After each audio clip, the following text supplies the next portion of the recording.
The house felt wrong the moment I walked through the door. Not horror movie wrong, just off. Like when you know someone's been in your car but can't prove it. The living room looked normal enough. Sarah's fashion magazines scattered across the coffee table, her half-empty wine glass still sitting on the kitchen counter from this morning. But Sarah wasn't here. Before we dive deeper into this story, I have one small request. Please subscribe, drop a like, comment, and hit that hype button to boost this channel so more people can discover these incredible Reddit stories. I'm Jonas Merrick, 39 years old, and I analyze samples for a living. People think that makes me boring, but it actually makes me good at spotting things that don't belong, like the silence in a house that should have music playing. Sarah always had music playing. "Sarah?" I called out, dropping my keys in the bowl by the door. "You home?" Nothing. Her car wasn't in the driveway, but that didn't mean much. She could have walked to the neighbors or taken an Uber somewhere. Sarah was always doing something spontaneous. It's one of the things I loved about her when we got married 3 years ago. I checked my phone. No texts, no missed calls. That was weird.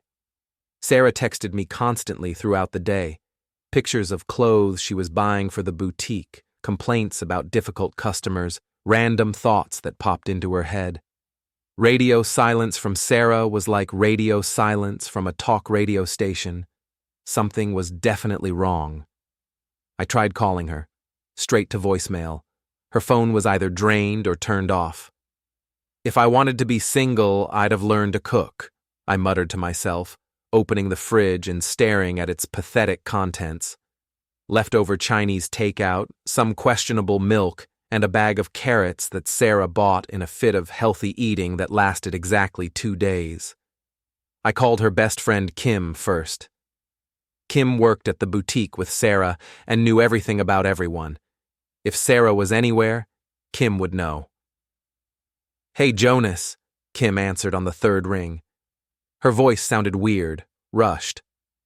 "What's up? Have you seen Sarah? She's not home and her phone's off." There was a pause, too long of a pause. "No, I haven't seen her since work. Maybe she's at her mom's." "Did she seem okay today? Like, normal?" Another pause. "Yeah, totally normal. Look, I'm in the middle of something. I'm sure she'll turn up." Kim hung up before I could ask anything else. In 3 years of knowing Kim, she'd never cut a conversation short. Kim could talk for hours about what she had for breakfast. I tried Sarah's mom next. No answer. Then her sister. Nothing. That's when my phone buzzed with a text from Sarah. "Stop calling everyone looking for me. You're getting on my nerves. I'm fine and I'll be home when I'm home." I stared at the message. Sarah never talked to me like that. Even when we fought, she was more likely to give me the silent treatment than snap at me. And she definitely wouldn't tell me to stop calling people when I'd only called 2. Something was very wrong here. I sat down at my laptop and did what any reasonable husband would do in 2024. I checked our shared phone bill online. We'd combined our accounts after getting married, one of those practical decisions that seemed smart at the time. Now I was grateful for it. The call logs loaded, and I scrolled through Sarah's recent activity. Most of it looked normal, calls to me, to Kim, to the boutique, to her mom.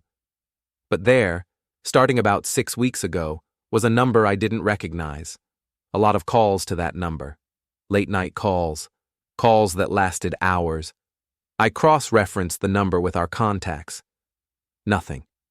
I tried reverse lookup online. The name that came back made my stomach drop. Pierce Dalton. I knew that name. Pierce worked with Sarah at the boutique.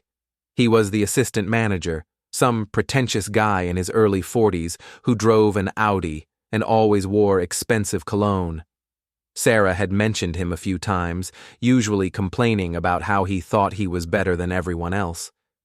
But she'd been calling him. A lot. At night. While I was asleep. Nothing says loyal wife like a voicemail that sounds like it was recorded in a stranger's car, I said to the empty house. I needed more information. I opened our shared cloud storage account. Another one of those practical married couple decisions. Sarah backed up all her photos automatically. I scrolled through recent pictures. Most were work-related: clothes, the boutique, customers. But then I found something that made me freeze. Photos from last Thursday night. Sarah had told me she was having a girls' night with Kim, but these photos showed Sarah at a hotel bar downtown, laughing and touching the arm of a man who definitely wasn't Kim. The man was tall, well-dressed, and had the kind of smug expression that made you want to punch him even in a photo. Pierce Dalton. The timestamp on the photos showed they were taken at 11:47 p.m. last Thursday. At 11:47 p.m. last Thursday, I'd been home alone, watching Netflix, and wondering why Sarah wasn't answering my texts. I sat back in my chair, staring at the screen. 3 years of marriage. 3 years of thinking I knew my wife. 3 years of being the loyal, boring husband while she was out playing games with some boutique pretty boy. I felt that familiar calm settling over me, the same calm I felt at work when I found something unusual in a sample. Time to investigate. Time to gather evidence. Time to figure out exactly what Sarah and Pierce thought they were getting away with. I opened a new document on my laptop and started taking screenshots. Phone logs, photos, timestamps. If Sarah wanted to play games, she was about to learn that her boring lab tech husband was very, very good at documentation. My phone buzzed again. Another text from Sarah. "Don't wait up. Having dinner with Kim, home late." I looked at the timestamp on the message, then at the photos on my screen. Sarah and Pierce, all cozy at their hotel bar. I wondered if Pierce was paying for dinner, or if my wife was using our joint credit card to fund her affair. Only one way to find out. I logged into our bank account and checked today's transactions. There it was, a charge at Romano's, an expensive Italian place downtown. $57, posted an hour ago. Romano's was nowhere near Kim's apartment, but it was 2 blocks from the hotel where Sarah and Pierce had been photographed. I leaned back in my chair and smiled for the first time all evening. Sarah had always been terrible at covering her tracks. She left magazines open to the pages she'd been reading, never cleared her browser history, and apparently never thought to check what information she was sharing with her husband. "All right, Sarah," I said to the empty house. "Your move." But I was already planning mine. I didn't sleep much that night, not because I was heartbroken. That would come later. Right now, I was in full investigation mode.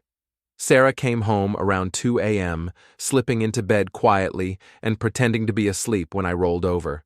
She smelled like expensive wine and cologne that definitely wasn't mine. The next morning, I acted completely normal. Made coffee, asked about her evening with Kim, listened to her elaborate lie about going to some new sushi place that Kim had wanted to try.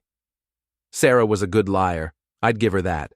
If I hadn't seen the photos and the credit card statement, I might have believed her. "How's Kim doing?" I asked, buttering my toast. "Oh, you know Kim, always dramatic about something. Last night it was her landlord raising her rent." I nodded sympathetically. Kim owned her apartment. Had for 3 years. Sarah knew this. "Well, tell her I said hi," I said, kissing Sarah's cheek before heading to work. At the lab, I couldn't concentrate on samples. I kept thinking about Pierce Dalton and his smug face in those photos. I'd met him once, at the boutique's holiday party last year. He'd made some comment about how Sarah was too sophisticated for suburban life, like living in a nice house with a loving husband was some kind of prison sentence. During my lunch break, I called my lawyer.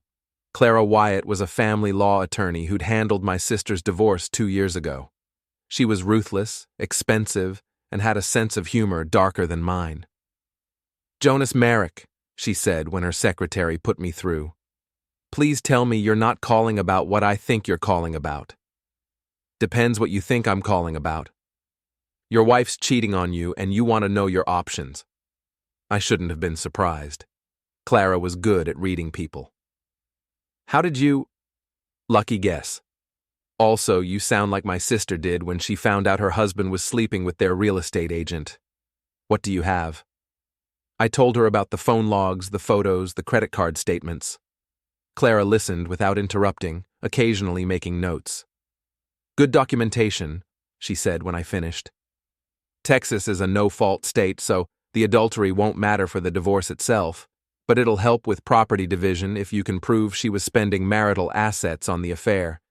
Keep gathering evidence. Don't let her know you know, and whatever you do, don't do anything stupid." Define stupid. Don't key his car. Don't punch him. Don't post about it on social media. Be smart, be patient, and let me handle the legal stuff when you're ready. After work, I drove by the boutique. Sarah's car was in the parking lot, along with a silver Audi S7 that had to be Pierce's. The boutique closed at 6 p.m., but it was almost 7, and both cars were still there. I parked across the street and waited. At 7:23, Sarah and Pierce came out together. They stood by his car for a few minutes talking and laughing. Pierce kept touching her arm, her shoulder, her back. Sarah was eating it up, smiling and leaning into him like a teenager with a crush. I took photos with my phone, making sure to get clear shots of both their faces and Pierce's license plate. Then I followed them. They went to a wine bar in downtown Dallas, one of those trendy places with exposed brick and overpriced small plates. I parked where I could see the entrance and settled in to wait. My phone rang. Sarah. "Hey, babe," she said, and her voice sounded different. Excited. "Kim's having a crisis. I'm going to stay with her tonight, help her deal with some stuff." "What kind of crisis?" "Landlord stuff. It's complicated. Don't wait up, okay?" "Sure," I said, watching through the wine bar's window as Sarah fed Pierce a piece of cheese from her plate. "Tell Kim I hope everything works out. You're the best. Love you." She hung up. Through the window, I watched her put her phone away and lean across the table to kiss Pierce. "Love you too," I said to the empty car. I drove home and spent the evening doing research. Pierce Dalton, 41, assistant manager at Nordstrom before moving to Sarah's boutique 8 months ago. Divorced, no kids, lived in an expensive apartment complex in Uptown, drove a leased Audi that was probably costing him more than my mortgage. More interesting was what I found on social media. Pierce had a fiancée, Mia Hoffman, 36, worked in marketing for a tech company. Her Instagram was full of photos of her and Pierce at charity events, expensive restaurants, weekend trips to Napa Valley. The most recent post was from 3 days ago, a picture of her engagement ring with the caption, "6 months to go, can't wait to marry my best friend." Poor Mia had no idea her best friend was spending his evenings with my wife. I screenshot everything, photos, social media posts, contact information. Then I opened a new email and started typing. "Dear Mia, you don't know me, but I think there's something you should know about your fiancé." I attached the photos of Pierce and Sarah, along with timestamps showing when they were taken. I didn't send it yet. That would be my nuclear option. Instead, I called the boutique and asked to speak to the manager. Sarah's boss, Ms. Torres, was a no-nonsense woman in her 50s who'd built the boutique from nothing and didn't tolerate employees who put their personal drama before work. "This is Jonas Merrick, Sarah's husband," I said when she picked up. "Oh, hi, Jonas. Sarah's not here. She left about an hour ago. Actually, I was calling to talk to you. I think there might be something going on that you should know about." I told her about Sarah's late-night calls to Pierce, the hotel bar photos, the pattern of lies about working late. I was careful to frame it as concern for the business rather than personal revenge. "I just thought you should know," I finished. "I know how important the boutique's reputation is to you." Ms. Torres was quiet for a long moment. "Thank you for bringing this to my attention, Jonas. I'll look into it." After I hung up, I felt that same calm satisfaction I got from solving a particularly complex lab puzzle. All the pieces were falling into place. Sarah and Pierce thought they were being clever, but they were about to learn that actions have consequences. My phone buzzed with a text from Sarah. "Staying at Kim's tonight. See you tomorrow." I looked at the timestamp, then at the tracker app I'd installed on my phone. Sarah's location showed her at Pierce's apartment complex. "See you tomorrow," I texted back. But tomorrow, things were going to be very different. I spent the rest of the evening making copies of everything: photos, phone logs, credit card statements, social media screenshots. I uploaded everything to a secure cloud account that only I had access to. Then I started making a plan. Sarah wanted to play games? Fine. But she was about to learn that her boring lab tech husband was much better at strategy than she'd ever imagined. I looked at the email I'd drafted to Pierce's fiancée, my finger hovering over the send button. Not yet. I wanted to time this perfectly. "They thought I'd just roll over," I said to the empty house. Time to show them what an underdog can do. I woke up early and drove to Clara Wyatt's office before going to work. I'd called ahead and asked for an emergency consultation, bringing printed copies of everything I'd gathered. Clara spread the photos and documents across her conference table like a general planning a battle campaign. "This is good," she said, studying the timeline I'd created. "Very good. How do you want to play this?" "I want to file first, before she knows what's happening." "Smart. In Texas, whoever files first often has a strategic advantage. We can have papers drawn up and filed by this afternoon. But Jonas..." She looked at me seriously. "Once we do this, there's no going back. Are you sure?" I thought about Sarah lying to my face over breakfast. About Pierce's smug expression in those photos. About 3 years of thinking I had a happy marriage while my wife was planning her exit strategy. "I'm sure. But I want more than just a divorce. I want strategic carnage." Clara smiled. It wasn't a nice smile. "Now you're speaking my language." We spent an hour going over strategy. Clara would file for divorce, citing irreconcilable differences, but we'd include evidence of Sarah's dissipation of marital assets. Legal speak for spending our money on her affair. We'd also request exclusive use of the marital home and ask for Sarah to pay my attorney fees since her misconduct had necessitated the divorce. "What about the boyfriend?" Clara asked. "Leave Pierce to me. I have plans for Pierce. Remember what I said about not doing anything stupid. Don't worry, everything I'm planning is perfectly legal." After leaving Clara's office, I went to work but couldn't concentrate on samples. Around noon, Clara texted me, "Papers filed. Process server will deliver to Sarah at work at 3 p.m. Game on." At 3:15, my phone rang. Sarah. "Jonas, what the hell is this?" Her voice was shaking. "Some guy just handed me divorce papers at work, in front of customers." "Oh, that. Yeah, I filed for divorce this morning." "You what? Why? What's wrong? Can we talk about this?" I almost laughed. "What's wrong? Really, Sarah? You want to play dumb right now? I don't know what you're talking about. Pierce Dalton, Romano's restaurant, the hotel bar. Should I continue?" The silence on the other end was deafening. "How did you—" "I'm a lab technician, Sarah. I'm trained to notice things that don't belong, like my wife's phone calls to another man at midnight, or credit card charges at restaurants she's never mentioned, or photos of her with her boyfriend when she's supposed to be having girls' night. Jonas, let me explain." "Explain what? How you've been lying to me for weeks? How you've been using our money to fund your affair? How you told me you loved me while you were screwing some boutique pretty boy?" "It's not what you think. It's exactly what I think. Check your email, Sarah. I sent you copies of everything I found. Phone logs, photos, credit card statements, all time-stamped, all documented." I hung up before she could respond. 20 minutes later, my phone exploded with texts from Sarah. Angry texts, pleading texts, confused texts. I ignored them all. Instead, I called Kim. "Jonas! Oh my God, I heard about the divorce papers. Sarah's freaking out. What's going on?" "You tell me, Kim. You're her best friend. Didn't you know about Pierce?" Another one of those long pauses. What about Pierce?" "Come on, Kim. You work with both of them. You had to know they were sleeping together." "I don't know anything about..." "Kim, I have photos, I have phone records, I have credit card statements.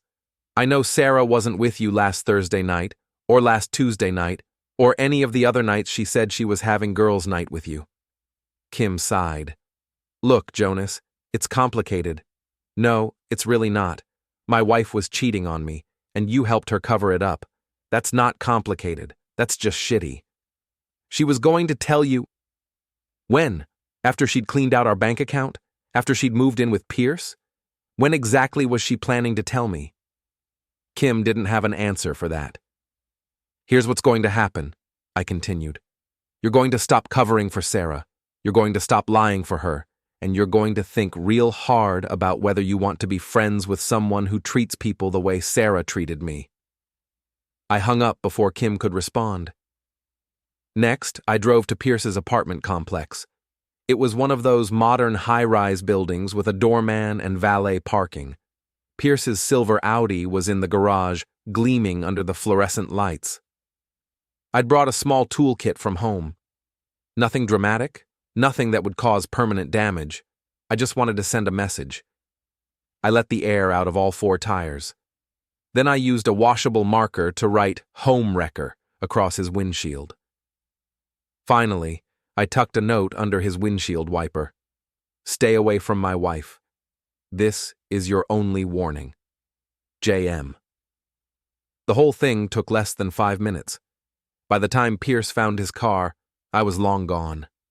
That evening, I changed all the passwords on our shared accounts, bank, credit cards, streaming services, everything. I also called our bank and put a hold on our joint credit cards, pending the divorce proceedings. My phone rang constantly. Sarah, Pierce, Kim, even Sarah's mother.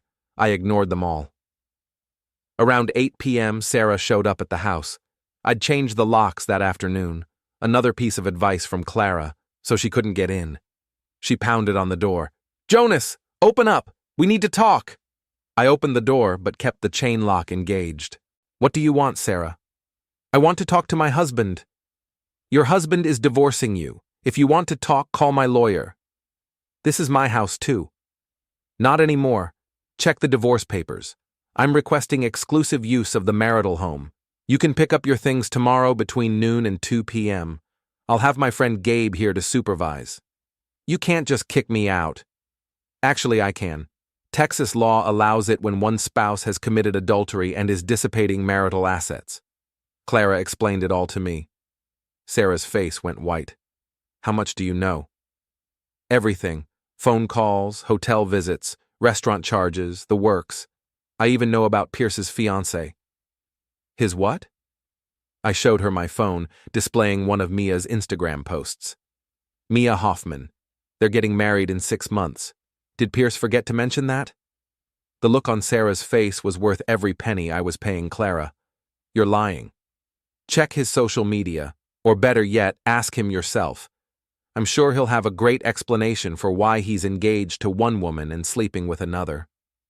Sarah stared at the photo for a long moment, then looked back at me. Jonas, please, can we just talk, like adults?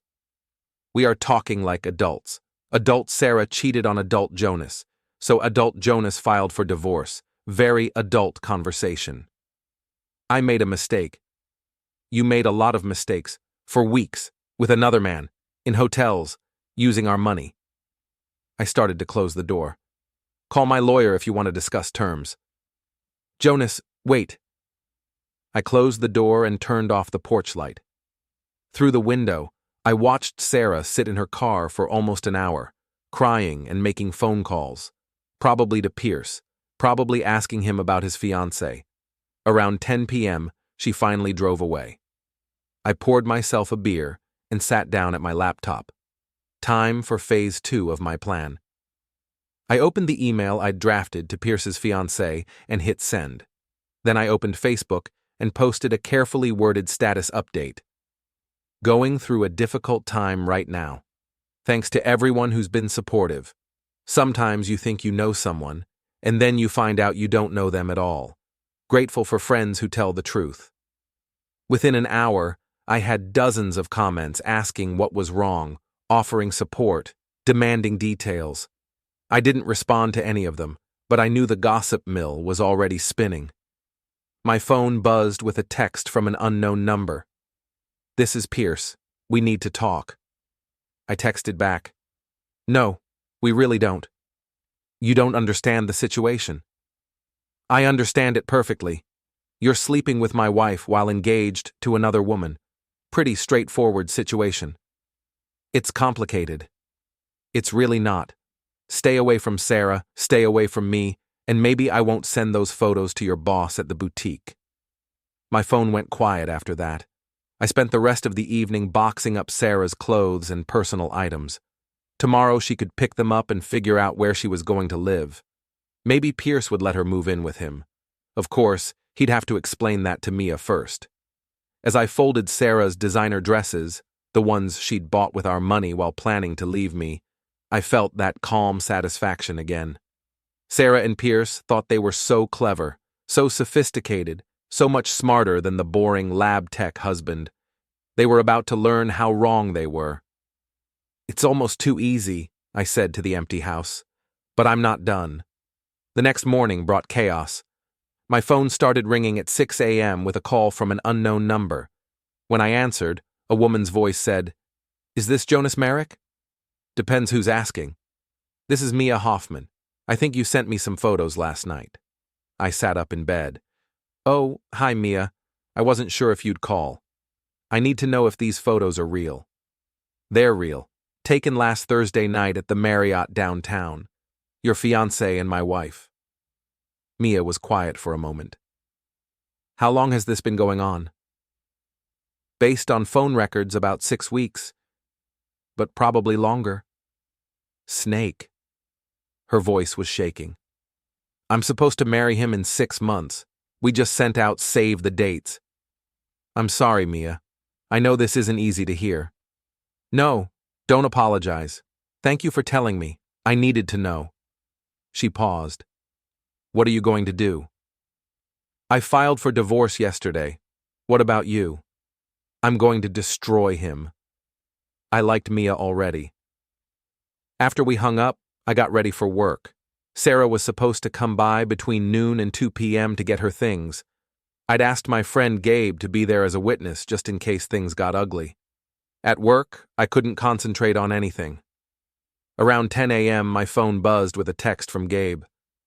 "Dude, what the hell is happening? Kim called me asking if I knew why you were divorcing Sarah." I texted back, "Long story.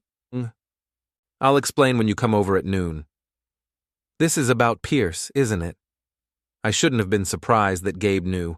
He was an ER nurse and had a sixth sense for drama. Plus, he'd never liked Pierce. "How did you know about Pierce?" "Saw them together at a restaurant last week. Thought it was weird, but didn't want to say anything. Should have said something." "Not your fault. See you at noon." At 11:30, I left work early and drove home. Gabe was already there, sitting in his truck in my driveway. "So," he said as we walked to the front door, "Sarah's been cheating with that pretentious boutique guy?" "For weeks, maybe months." "Damn. I'm sorry, man, but honestly, you're better off without her." "That's what I keep telling myself." Sarah arrived at exactly noon, driving a car I didn't recognize. When she got out, I saw why. Pierce was in the passenger seat. "Oh, this should be fun," Gabe muttered. Sarah walked up to the front door like she still lived there. Pierce hung back by the car, probably remembering my note about staying away. "Jonas," Sarah said, "we need to talk." "No, we need to load your stuff in whatever car you borrowed and get you out of my house." "Our house. My house. Check the restraining order Clara filed this morning. You have 2 hours to get your personal belongings, then you need to stay away." Sarah's face went red. "You got a restraining order?" "Temporary protective order. Standard in Texas divorce proceedings when one party has been deceptive about finances." I handed her a copy of the court order. "Everything's legal and proper." Pierce finally worked up the courage to approach. "Look, Jonas, I think there's been some misunderstanding." "The only misunderstanding," I interrupted, "is you thinking I'd be okay with you sleeping with my wife." "It's not like that." What's it like, Pierce? Because from where I'm standing, it looks like you've been having an affair with a married woman while engaged to someone else. Pierce's face went white. How do you know about Mia? Funny story. I sent her those photos of you and Sarah at the hotel bar. She called me this morning. Apparently, she's reconsidering the wedding. Sarah whipped around to stare at Pierce. You're engaged? Sarah, let me explain. You're engaged? While I left my husband for you, you're engaged to someone else? It's complicated. It's really not, I said, echoing my conversation with Sarah the night before. Pierce is a cheating scumbag who was playing both of you. Gabe stepped forward. Maybe we should focus on getting Sarah's stuff loaded so everyone can move on with their lives. For the next hour, Sarah and Pierce carried boxes and suitcases to the car while Gabe and I supervised. The tension was thick enough to cut with a knife. Sarah kept shooting angry looks at Pierce, who kept trying to explain himself. I was going to tell you about Mia, Pierce said, as they loaded the last box. When? Sarah demanded. After I'd destroyed my marriage for you? Sarah, please, don't. Just don't. As they prepared to leave, Pierce walked over to me. This isn't over, he said quietly. Yeah, it is. Unless you want me to send those photos to your boss at the boutique. I'm sure Ms. Torres would love to know her assistant manager is having affairs with employees. Pierce's jaw tightened, but he didn't say anything else. After they drove away, Gabe and I sat on the front porch with beers. So what's your next move? Gabe asked. Honestly, I think I'm done. Sarah's out, Pierce is exposed, and I can move on with my life. That's very mature of you. I'm a mature guy. My phone buzzed with a text from Clara. Heard from Sarah's lawyer. She wants to negotiate. Apparently she's motivated to settle quickly. I showed the text to Gabe. Or maybe I'm not quite done yet. That evening, I got a call from Ms. Torres at the boutique. Jonas, I wanted to thank you for bringing that situation to my attention. What situation? The inappropriate relationship between Sarah and Pierce. I've been doing some investigating, and it appears they've been using company time and resources for personal activities. Sarah's been taking extended lunches, Pierce's been leaving early, and there have been some irregularities with the register when they've been working together. I'm sorry to hear that. I've decided to terminate both of their employment, effective immediately. I tried to sound surprised. Both of them? I can't have employees who put their personal drama ahead of the business. It's bad for morale and bad for our reputation.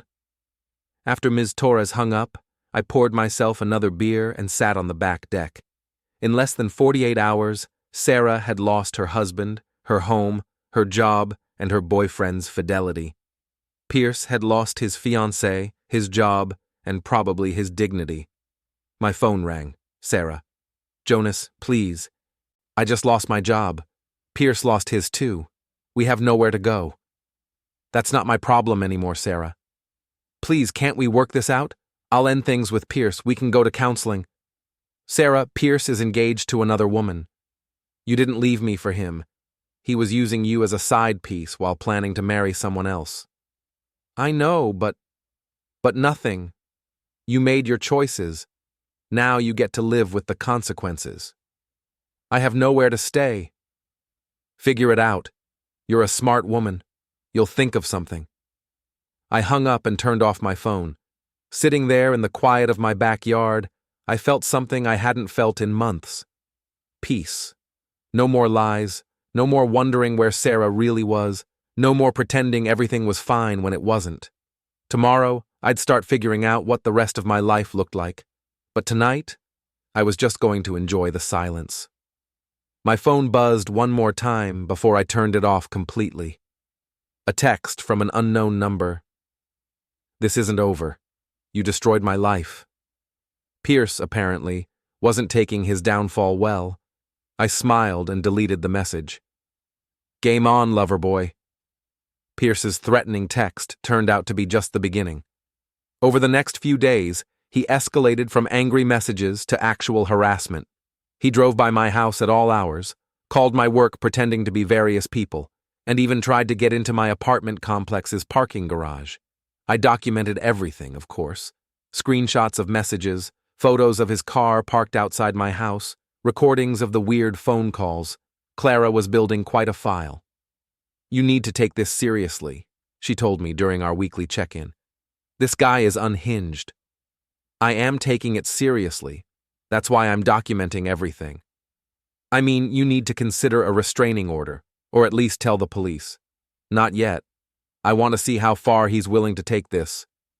Clara shook her head. Famous last words. She wasn't wrong. That Thursday night, things escalated dramatically. I was at home, watching TV and enjoying my new peaceful existence, when I heard a commotion in the backyard. I looked out the kitchen window and saw Pierce climbing over my back fence. My first instinct was to call the police, but then I saw what he was doing. He wasn't trying to break into the house. He was trying to steal my dog. Buster was a 3-year-old golden retriever I'd adopted after Sarah and I got married. Sarah had never been much of a dog person, but Buster and I were best friends. He slept on my side of the bed, followed me around the house, and was basically the only family I had left. Pierce was trying to coax Buster toward the fence with what looked like pieces of lunch meat. "What the hell are you doing?" I shouted, throwing open the back door. Pierce looked up, startled. "Taking something you care about since you took everything I cared about? Get off my property before I call the police." "Call them. By the time they get here, I'll be gone, and so will your dog." That's when I made what Clara would later call a tactical error. Instead of going back inside and calling 911, I walked toward Pierce. "Leave the dog alone, Pierce. This is between you and me." "No, this is between you and everyone whose life you destroyed. Sarah's homeless because of you. I lost my job because of you. Mia won't even return my calls because of you. You lost everything because you're a cheating scumbag, not because of me." Pierce lunged at me then, which was his first mistake. I'd been taking Brazilian jiu-jitsu classes for 2 years, something Sarah had always made fun of, calling it my midlife crisis hobby. Turned out it was pretty useful when dealing with angry boutique assistant managers. Pierce threw a wild punch that I easily dodged. I grabbed his arm, used his momentum against him, and took him down to the ground. Within seconds, I had him in a submission hold that left him gasping and tapping the ground. "Here's what's going to happen," I said, not loosening my grip. "You're going to leave my property. You're going to stop calling me, stop driving by my house, and stop harassing me. If I see you anywhere near me or my dog again, I'm calling the police and pressing charges for trespassing, attempted theft, and assault." "I didn't assault you." I tightened the hold slightly. "You threw a punch. That's assault. I was defending myself." Pierce nodded frantically. I released him and stood up, keeping myself between him and Buster. "This isn't over," Pierce said, climbing back over the fence. "Yeah, it is." But Pierce apparently didn't agree. The next morning, I woke up to find Buster gone. I searched the house, the yard, the neighborhood. No sign of him. That's when I found the note Pierce had left on my front door. "Want your dog back? Meet me at Clyde Warren Park at noon. Come alone." I stared at the note, feeling a rage I hadn't known I was capable of.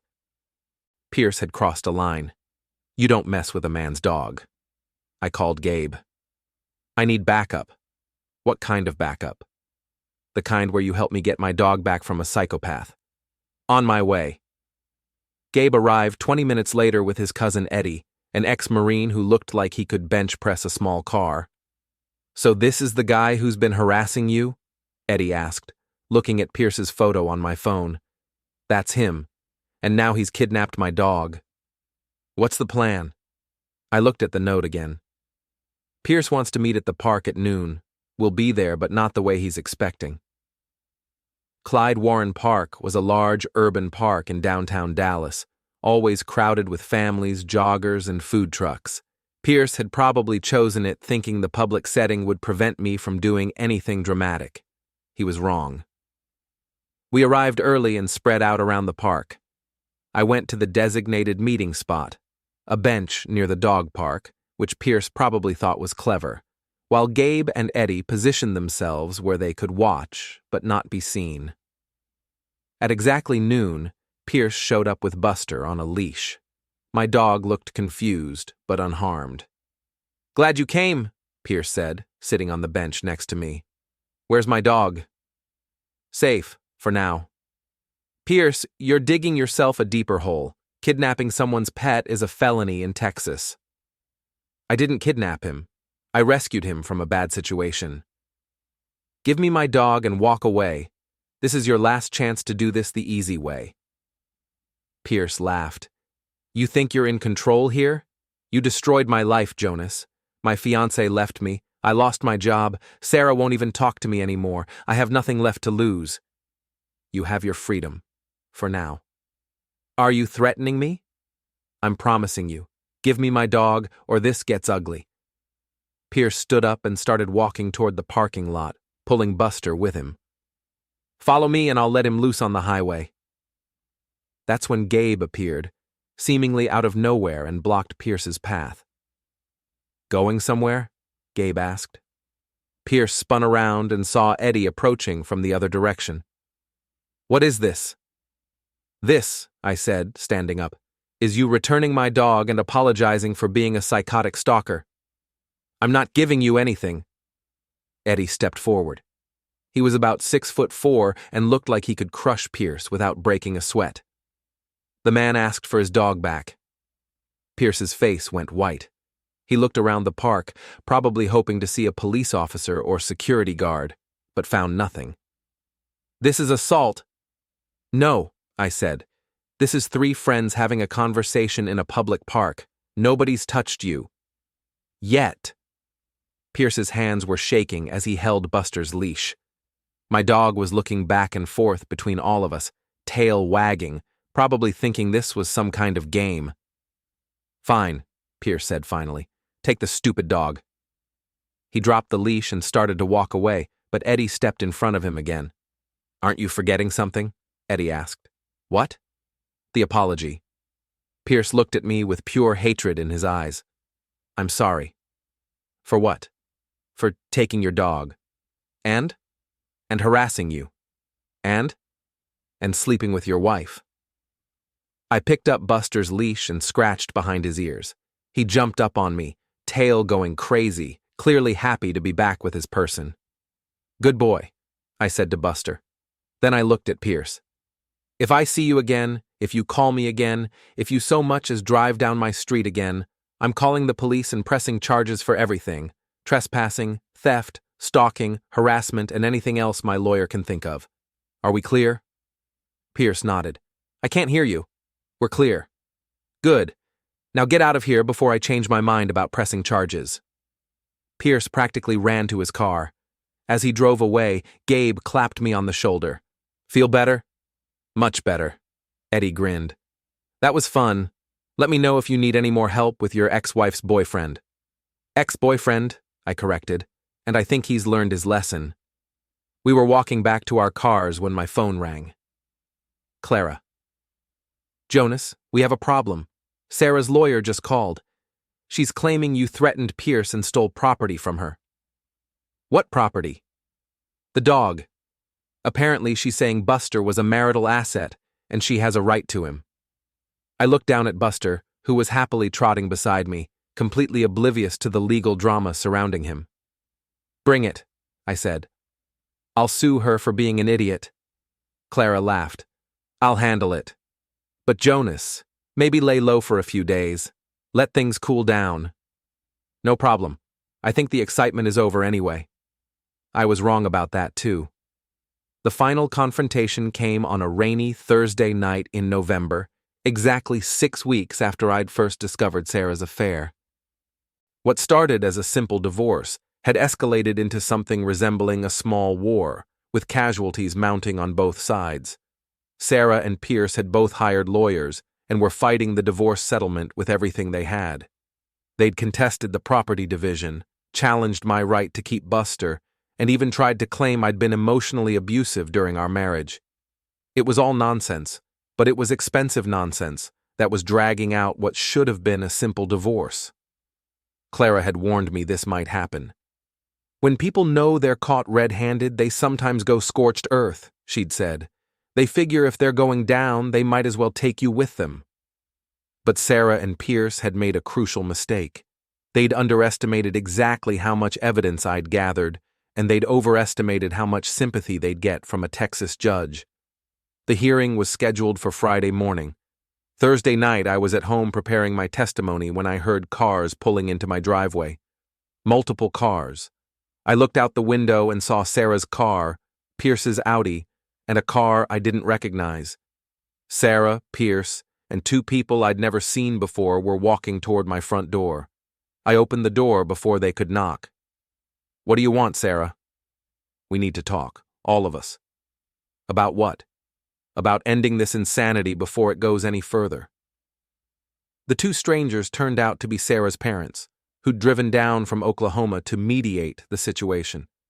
They were nice people who'd always treated me well, which made this conversation even more awkward.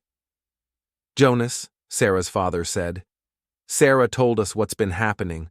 We think there might be some misunderstandings that could be worked out." "What misunderstandings?" Sarah's mother stepped forward. "Sarah says you've been harassing her and Pierce, threatening them, trying to destroy their relationship." I looked at Sarah.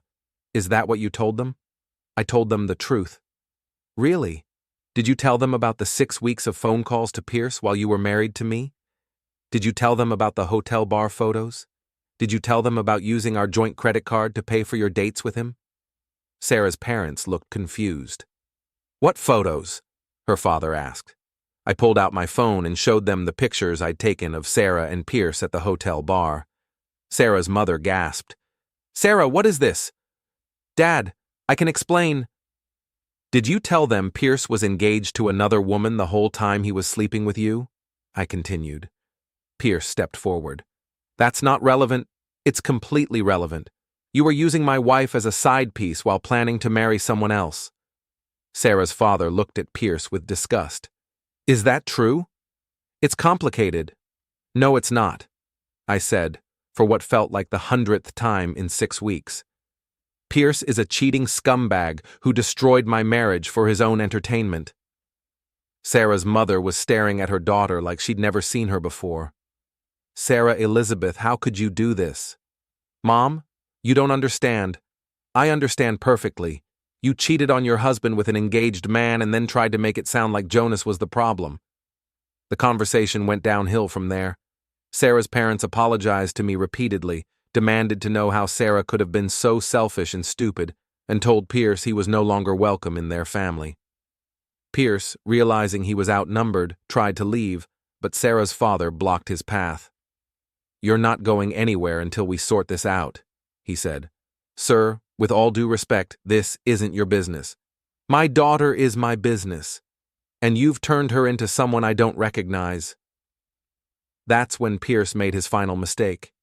Instead of apologizing or trying to defuse the situation, he got defensive. "Look, Sarah came on to me, okay? I didn't pursue her. She was unhappy in her marriage and looking for something better." Sarah whirled around to stare at him. "I came on to you? You're the one who started texting me after work. You're the one who suggested drinks. You're the one who said yes, because you told me you were single. I never said I was single. You said you weren't seeing anyone seriously. Mia and I were taking a break. You sent out save the dates."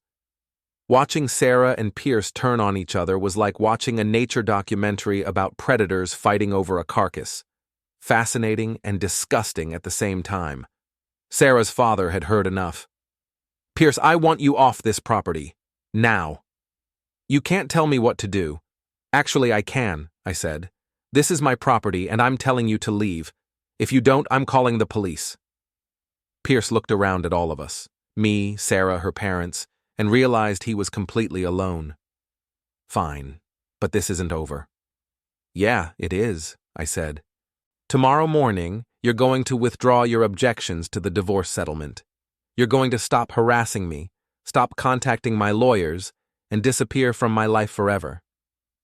"And if I don't?" I smiled.